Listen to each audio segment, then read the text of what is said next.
Hello, everyone, and welcome to Medical Minute Podcast.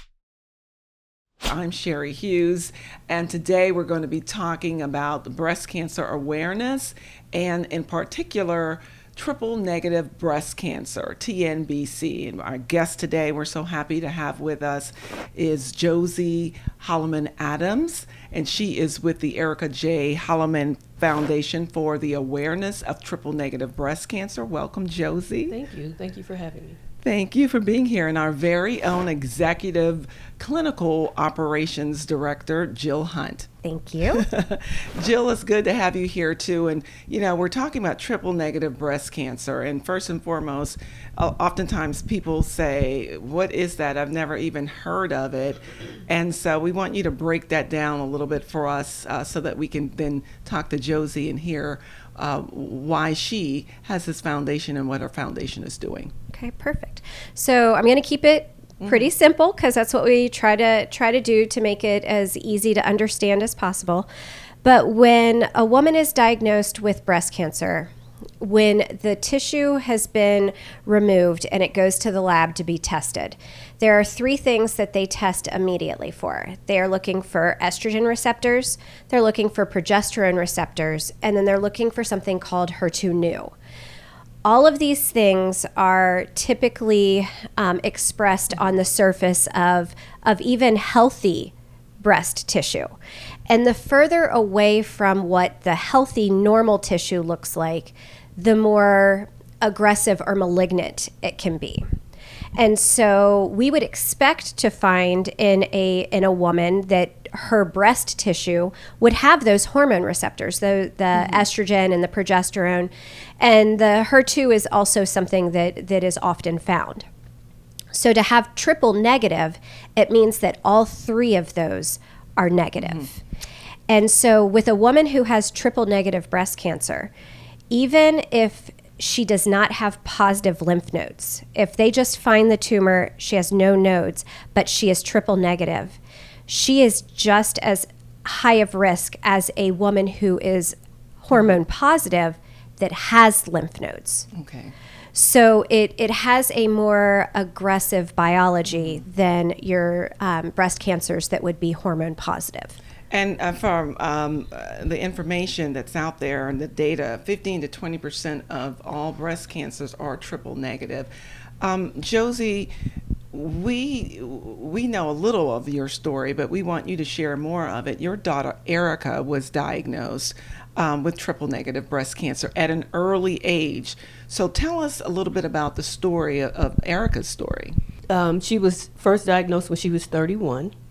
She died at 35. She lived 4 years and 6 months after her initial diagnosis of triple negative breast cancer. No family history.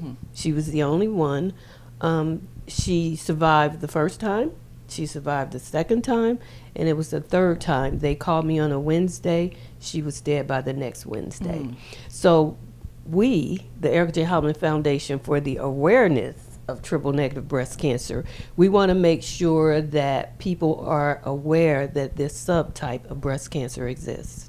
And Josie, also Jill, we understand that any woman could be diagnosed with TNBC. However, African American women, Josie, seem to have this seems to be more prevalent in African American women, but most African American women don't know anything about triple negative breast cancer. So that's why your foundation is so important. Jill, I want to ask you that what makes the triple negative so aggressive and so difficult to treat? I don't know that they necessarily know what makes it so aggressive.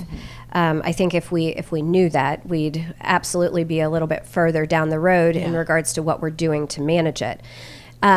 What makes it so difficult to treat is that in a typical breast cancer that has hormone positive, that is normal, like that we would expect to see, after they've finished their chemotherapy or their radiation, their surgery, then they go on hormone blockers, like tamoxifen, aromasin, Arimidex, those types of medications, and they're on them for 5 to 10 years to help prevent the breast cancer from returning. And then the women who are HER2 new positive, there is a line of targeted drugs that are used to shut down that process as well. So when you are triple negative, it decreases the amount of medications that are out there to be able to treat the cancer. Josie, just hearing about Dr. Erica's story, of course, is just it touches our hearts because, as you said, there was no family history.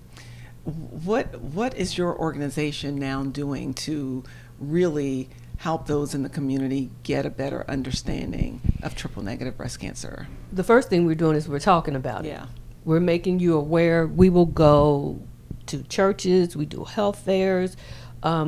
We've done whatever we could. Wherever you asked us to come and talk about triple negative, that's where we'll come, because we realize that more younger black women are dying from this. And if you're telling me that I can't get a mammogram until I'm 40, but I'm 24 and I'm diagnosed, then that's a problem. So we're just trying to keep this conversation going, not only among older black women, we're trying to reach the younger generation. Right. And like I said, it's not just a black woman's tumor type, because one of our own members of CCA was diagnosed with triple negative breast cancer, and she is a Caucasian woman. So Jill, in trying to get this information out to the general population about cancer in general, there's all kinds of talk about the TNBC and even vaccines.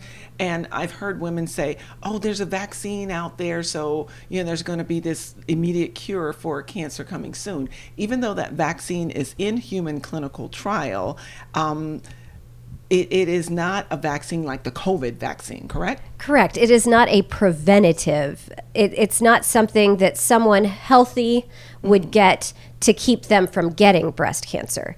It is a vaccine that's being studied in women who have been diagnosed with breast cancer, and they use the tissue from the actual cancer tumor itself to create the vaccine. And so you have to have been diagnosed with breast cancer, and then it is used as a treatment after the diagnosis. But if successful, it's really still going to help. Tens of thousands of women to survive. It has definitely got a more personalized approach because they're using essentially the genetic makeup of that individual's cancer. Yeah. And Josie, Dr. Erica's fight was very fierce. She was very passionate about making sure that people knew about her story. You're carrying it on now. Tell us, just recently you had a huge bra drive, and so tell us the thought and around that and what you were trying to do with that particular drive so that it helps to inform women. Well, it started with Erica. She had a double mastectomy and reconstruction, so she donated 70 bras, because now she's a new size, right? She donated 70 bras to a local Y. The next year she donated 250. So since her death, it has fell under the umbrella of the foundation. And this year, we donated 10,000 brand new bras. We donate them to back to work programs, battered women's shelters. So just think, if you're a woman and you go to a shelter and you have nothing, and you have a teenage daughter, she has nothing, neither one of them have a bra. So just that new bra. It's very important. And if you're going back to work and you didn't have anything, you have a brand new bra on your size, and that support makes you feel good. And you have a message behind it, because they get the message of Erica's story along with that. Each correct? bra has a hand-stitched ribbon. We get together with women, and they stitch a ribbon that says "Smiling for Erica," because that was my hashtag after she died. People say, "How are you doing?" I'm smiling for Erica. So now each bra has that ribbon on it. Wow, that's phenomenal. And I know there's so many people that have supported you and want to continue to support, so they can go to the website, correct? Yep, they can go to the website, Erica J. Holloman Foundation, and look us up, read the information. We can use all the support we can get in spreading the word about triple negative breast cancer, because we need to know, and the young people need to know. Yeah. Jill, what other pieces of advice can you give to women out there?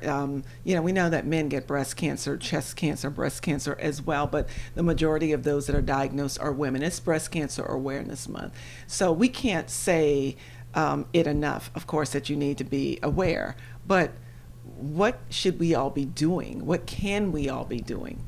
I think we do a really great job with all of the organizations that are out there. I mean, all of us see everything painted pink the month of October. I mean, even down to the NFL and all of their pinkness. Yes. So it's not that people aren't at least saying or acknowledging, but you've got to have these conversations. Oh, yeah.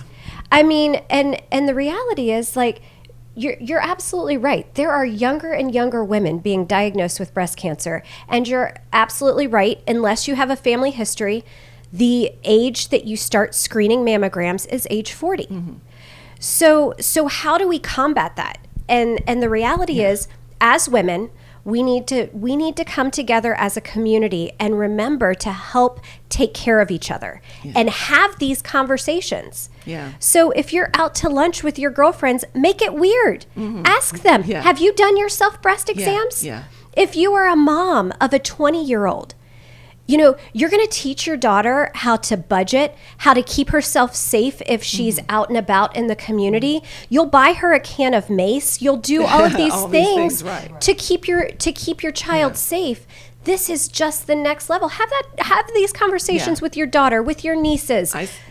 Bring it into the community and talk about it. Exactly. I was talking to a group of people recently, and I said we have to start teaching our daughters how to feel comfortable about, their own breasts, how to start way before they're, 20 or 30 or whatever, learning how to feel and know what to feel for. I'll tell you what, as we're having this conversation, I am feeling very full right now because I actually feel Dr. Erica's presence. And I just think that for you to be a mom and to be carrying on her legacy, I know that she's incredibly proud of you for that. But you say it's been such a long haul, and it's a hard haul. It's long, it's hard, and I miss her every minute. And so she loved children because she was an educator. So our campaign that we have going on right now is there was a lady that came to us. She has a girls organization, and they're from 8 to 14. She has breast cancer. She's showed her scars, her marks to her children. So we're giving them 2 of these pins, these gym shoes. And on the card it says, I'm giving you one for you and one to share with somebody who has breast cancer or has had breast cancer. So that's starting with our young women, our youth, to let them introduce them to breast cancer. And it has TNBC, triple negative breast cancer. Yes.